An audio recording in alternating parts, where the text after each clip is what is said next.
Now let's turn to Dr. James Coomer, who is really CTO for DDN and a lot of the features that we've just talked about. He's going to talk to us a little bit about what's coming up and what the vision is. Let's pull him in. James, Hello, thanks for having me. you're going to tell us a little bit today about what we can look forward to here for the vision from DDN, what's coming up in infrastructure and some of the top level changes. So it's going to be kind of exciting. So why don't you sort of set the stage for us? What are we going to be talking about? Yeah, so I want to talk about, certainly, yes, we want to talk about the futures and where we're going and what we think our customers are really asking us for over the next 2, 3, 4 years, etc.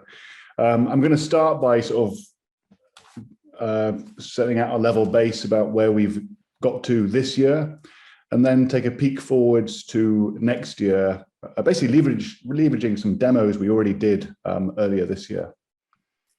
All right, that's great. So let's dive right into it. Let me go ahead. So firstly, I think most of our audience will know that we've been acquiring various storage technologies over the years and bringing them together into a common portfolio. So today we aren't just the sort of at-scale storage company. We also have a range of other portfolio products for enterprise, for virtualization, for cloud, etc. So to start with, I want to just point out just a couple of these. We're not going to go in detail because there's no time, but let's talk a little bit about IntelliFlash, which we've been working on developing and brought it across to DDN because it's a very complementary product to our at-scale storage systems. So let me just tell you 2 slides about IntelliFlash before we move on and look at EXAScaler. It's an appliance which really serves a wide variety of use cases. It's unified storage, which means it supports block, it supports file, it supports virtualized environments, and it supports containers. So that means in conjunction with our EXAScaler system, which is obviously targeted at very tough unstructured data problems, it can provide an ancillary function in supporting all the services that go around standard IT, home directories, supporting databases, supporting VMs and containers. And we've brought that to market quite a while ago. We've up-leveled all the hardware onto DDN hardware, and this is now available through the DDN sales force. So you'll see that as customers of ours, you'll see not only the traditional EXAScaler products, but you'll start to see IntelliFlash coming in and being introduced. It's not the scale of EXAScaler, but it provides other enterprise class benefits around snapshot, dedupe, thin provisioning, etc., things people expect from enterprise systems. So it really allows you to insert that acceleration in and around the larger systems where needed, and provide that extra boost on the extra functions. That's great. Yeah, it's a functionality play. The performance and capacity are strong. They're not in the league of our high-end at-scale products, but they're still strong, and the feature set is very, very complementary. Great, great. Now, what about EXAScaler? Right, yes, let's move on to the main topic of today, is EXAScaler. Just a brief reminder in terms of the platforms. I won't talk about them, just to give people a visual cue about where we're moving to now. We now have this full range of platforms, which are all NVMe flash and hybrid. And then also this year, we've really completed a journey to deploy the same file system technology, the same software, on the 3 major public clouds, including AWS and GCP and Azure, so that customers who want to have hybrid cloud or go 100% cloud, they can leverage DDN's expertise and this extremely fast file system and run in any one of those public clouds. Really fleshing out the portfolio so you can cover a lot of end-to-end workflow use cases here and get everyone the functionality that they want, whether it's bursting to a cloud or migrating data or looking at how to really leverage the utility costs of cloud. Exactly. And we see all sorts of requests, both customers moving from cloud onto on-prem and vice versa. So the whole set of options is available from DDN today. And it was fairly recent that we updated all these clouds to level set them on a more recent version of EXAScaler. And we also now provide managed service for those cloud offerings as well. So back to what's happened this year and over the past 2 years, I'm sure the audience is very well aware we've spent a lot of time working with NVIDIA in particular, partnering on large-scale systems And now we're in a stage where we are the only storage system with a reference architecture for SuperPod. We also have a reference architecture for pods, and we're also excellent at providing added value to even more modest scale systems, so even down to single DGXs. There's intelligence in the way we move data around that really benefits customers in terms of performance and their future scaling possibilities when starting with DDN over, let's say, NFS-based storage systems. And we just saw a great example of this in Julie's presentation of how she was building Selene there. Exactly. There's lots of examples there. So many SuperPods out there running DDN. And that experience with those customers really is driving this roadmap we're going to kind of delve into in the next few slides. And the first example of that is actually right here. We're about to launch EXAScaler 6 in August, or maybe a little bit earlier in July. And with that, we got some new feature sets. And one of those feature sets is this integration we have with our AI 400X appliance. So here, not only are we monitoring and providing management tools around the storage environment itself, we're just going a little bit further and just reaching into the workloads running on those DGX systems. So it's a very tight integration, rather pretty graphics that show you exactly what's happening, not only on storage, not only on data movement, but also plugging into the network, plugging into the DGX systems and be able to monitor them. So really bringing it all together in one user experience. I'll come back to Insight again later on. Another thing we've done is quite a big piece of work, actually. It's called EXAScaler Management Framework.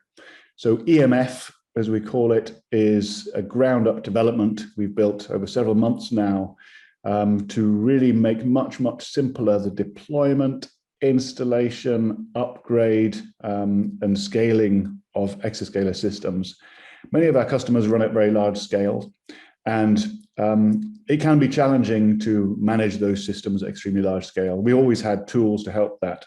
What we've done here is really consolidate all those tools into a ground-up developed framework. So that includes basically a state management at the base layer, a service mesh for cross communications across the cluster to coordinate things, plus access methods via CLI, REST APIs, and graphical interface. So this is going to make it much easier to manage and deploy at scale with EXAScaler from EXAScaler 6 coming out in just about a month from now. And again, on the sort of graphical user interface side, we've just launched Insight version 4. As you can kind of see from the picture, it's got a refreshed UI, but there's more than that. So we've been using Insight to monitor EXAScaler and DDN systems at really any scale. So it's very scalable monitoring system. And we've been really focusing on this intelligent infrastructure thing. So what do we mean by that? What we really mean is we are storage systems, and we have a privileged position in the data center, and then we see the data movements, we see the workloads, we see the files being created, we see the files being accessed. And there's something special about that data-centric viewpoint, which we believe is going to be ultimately very helpful for our customers. And Insight 4 is kind of one of those pieces that help us deliver that. And the next plot here just shows you the current workload analyzer. So this is an example of just that. We are looking into the workloads. We're seeing the metadata requests, the IOPS requests and throughput requests from all the applications running simultaneously around the environment. And we can present that back to our administrators. They can see who is doing what, which applications are doing what, how the applications are behaving. And we can dive into that and look at how the applications have behaved in the past, compare them to each other, look at the IO sizes across a system. So very detailed view, not into storage, but into workloads. I mean, that's really exciting as customers put more multi-tenant kinds of workloads on the same storage system as they bring more people into the environment and partition things up and try to leverage the data they have. Being able to look at things at that workload level really helps them understand, as you said, who is getting access to what, who's doing what, who's putting the load on the system, and even how to plan for it and to get ahead of it. Exactly. So in terms of who's doing what, that's a very common request from administrators. Typically when they get a complaint, it's because somebody's running a job somewhere and it's consuming a lot of resources. But that's just step one. We can really help people plan and do trend forward in the detail with the metadata we have.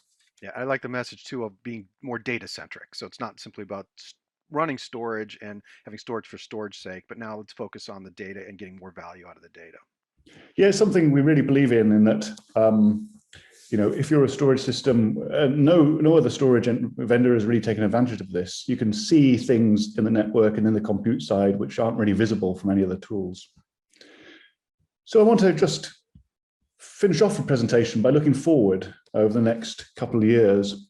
And these are kind of three areas we see that customers are demanding. So storage simplicity, we've already mentioned some work we've done there around making much simpler deployment of systems. Working strongly on security and applying intelligence to automate methods in the storage environment, and building very agile storage environments that can run in cloud, on-prem, at the edge, etc. So these three areas. But I want to just relate back to that security point we just mentioned there. We've built this software environment now with EXAScaler and an underlying layer which helps us really reduce lots of the threat models which customers are concerned about. And this picture here is talking about where the threat models basically come from in a storage architecture. There's users, obviously a potential source of incoming malicious attacks. Their applications, they're running on compute systems, on clients. From there, attackers can access the network and really access a lot of things in the back end there, including file systems and storage. So what we've done is we've been building, again, with NVIDIA, a method using a software-defined version of EXAScaler to really eliminate a lot of those problems. Now, this software-defined version of EXAScaler, which we've demoed, is not only about security, it's bringing in an awful lot of other attributes. Here, you've got a little picture there, and it's showing you just how simple it is to bring this up. So containerized, super simple, super fast, no SSH required. Users can use this software-defined, simple deployment management tool to deploy very large systems. We've also built multi-tenancy. So all part of that security thing, also part of that multi-cloud thing. We need to be able to allocate to the tenants capacity and performance and isolate their data. So this is all built into this new EXAScaler software defined. And then finally, back to the security point, what we're doing is we're really containing the threat models to the clients, to the applications where the users are. And we're doing that by working with NVIDIA on Bluefield, and we did demonstrate this at GTC. So by making EXAScaler purely software defined, we can run it in these Bluefield adapters. These are data processing units that fit like in PCI cards inside the compute or in servers. And by using those on the compute side, we can really cut off network access from the compute. And how does that work? Well, it works because by running our EXAScaler client on these data processing units, we can simply just expose into the operating system, into the user's space, just through VirtIO, through a specific API, the storage system. So that means the client where the users are running doesn't necessarily need to see a network. They can access the shared file system without having access to a network, which is really quite different from any storage approach today. And that really allows us to cut off all those threat models that basically involve the network and moving out of the compute system through the network. So it's a very cool demo. Go back to GTC and you'll see that there. And that was, as I say, that was all done using this new EXAScaler software defined, which we're going to bring to market around the end of this year and the start of next year. Yeah, I usually think of DPUs, by the way, as a performance optimization, not necessarily in the security way here that you just outlined. But that's great because it does. Right. Yeah, they're very cool things. So they're using an ARM processor plus network, and we've got this lightweight storage environment. So well, it's been built so lightweight that we can run it on these rather modest adapters, both on the client side and the storage side. So it's a very different model. And it's just one of the deployment models we've got with EXAScaler software defined now. So we have today appliances, we have cloud, and looking forward to next year, you'll see us being able to run on Bluefield adapters, on AMD, ARM server CPUs, all these different environments as well.